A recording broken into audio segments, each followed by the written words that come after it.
Hello guys, pag-usapan lang natin ang breaking news. Catherine Bernardo at Daniel Padilla pa rin. Exclusive nga naman kasi guys, pinag-uusapan niya. Pasabog, mag-ihintayan Daniel Padilla at Catherine Bernardo pa rin sa isa't isa. Ayon umano guys sa bali-balita. Ibig sabihin, naaalata ng maraming tao guys. Sa dami ng mga issue, walang natuloy. At lalong-lalo guys, nakalimutan na yata ang issue kay Mayor Mark Alcala at Catherine Bernardo. Kita nyo naman guys, naglaho na ang issue. Simula nga naman kasi guys, umamin si Catherine Bernardo na siya ay happy at single na single. Kita nyo naman guys, no? Ang mga issue at intriga hanggang kwento lang at walang katotohanan. Pero ang katotohanan dyan guys, sina Daniel Padilla at Catherine Bernardo pa rin sa isa't isa.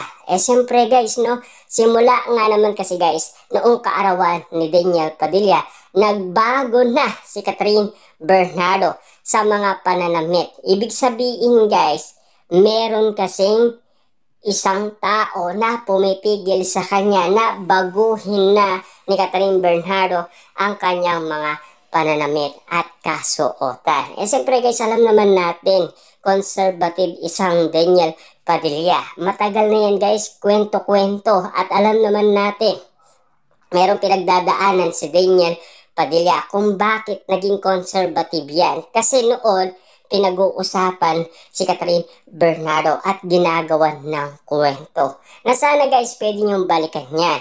Kaso nga lang guys, matagal na yun Bata pa si Catherine Bernardo at galit na galit umano si Mami Min Bernardo. Nais sana guys magdemanda noon ni Mami Min Bernardo sa mga gumagawa ng mga issue noon kay Catherine Bernardo.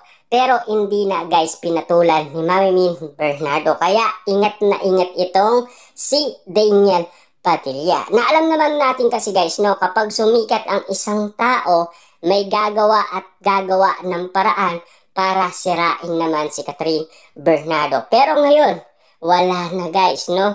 Kahit na anong isipin natin, naglaho na lahat ng mga gumagawa ng peke.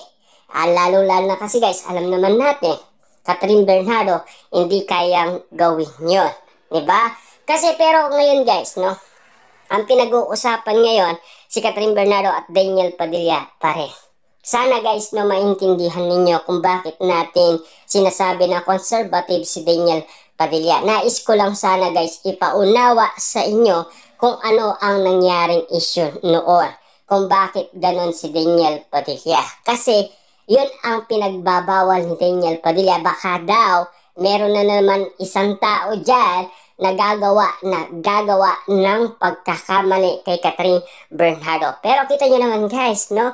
Lahat ng mga paseksing mga pananamit ni Catherine Bernardo simula iwala yan. Wala nang nangyaring ganon guys. Wala nang isyong nangyaring ganon. Kasi alam naman natin guys, bilyonaryo na ang isang Catherine Bernardo. At lalong-lalo na guys, sa daming mga issue at intrigang pinag-usapan, uuwi at uuwi din pala sila sa isa't isa. At lalong-lalo na guys, no, magkatabi lang daw ang condominium ni Daniel Padilla at Catherine Bernardo. Kita nyo naman guys, independent yan. Pero magkalapit lang sila. Ibig sabihin, malapit lang ang puso ni Catherine Bernardo kay Daniel Padilla at yung puso ni Daniel Padilla ay nasa kay Catherine Bernardo. Yan kasi guys, ang nais nating maintindihan at malaman. Kasi pinag-uusapan ngayon sila guys, nakatira sila sa BGC. Na alam naman natin kasi guys, no, umiwalay na si Daniel Padilla sa kanyang pamilya. Kasi nasa edad na siya guys, 30 years old na. Lalong-lalo na guys, si Catherine Bernardo, nasa edad na rin siya. Nasa age 29 years old na. Ibig sabihin, papalapit na guys ang edad ni Catherine Bernardo sa ibinigay niya sa atin na sa edad 34 years old magpapakasal na siya. Pero wala pa guys naniniwala sa ganon. Kasi alam naman natin guys, kapag si Daniel Padilla ay nagkusa ng mag-propose yan, na alam naman natin guys, kahit aksidente lang or hindi pinag-usapan. Kasi surprise yan guys eh. Alam naman natin kung anda na si Daniel Padilla at anda na si Catherine Bernardo. Noon kasi guys, hindi pa handa si Catherine Bernardo. Marami pa yan inaasikaso. Lalong-lalo na guys, yung pangako niya sa kanyang ama at ina. Ano nga ba guys ang pangako ni Catherine Bernardo sa kanyang mga magulang? Eh siyempre guys, no, taga-Kabanatuan Nueva Ecija si Catherine Bernardo. Lumipat sila noong grade 3 si Catherine Bernardo sa Manila at dito na rin siya nag-aral. Ibig sabihin lang nito guys, no, yung ari-arian nila doon, ibinenta ng pamilyang Bernardo para lamang suportaan si Catherine Bernardo.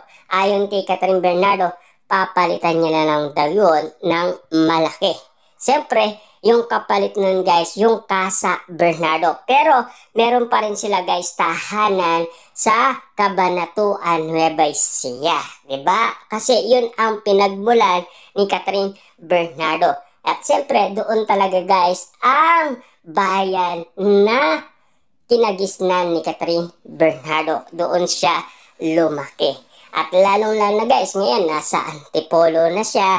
At lalong-lalo na siya ay nakatira na sa BGC. Silang dalawa ni Daniel Padilla. Bagamat nauna si Daniel Padilla, sumunod lang itong si Catherine Bernardo. Pero okay din guys, no? Wala namang masama sa ginagawa nila. At least, alam naman natin guys, nagkakalapit umano ang puso nila sa isa't isa.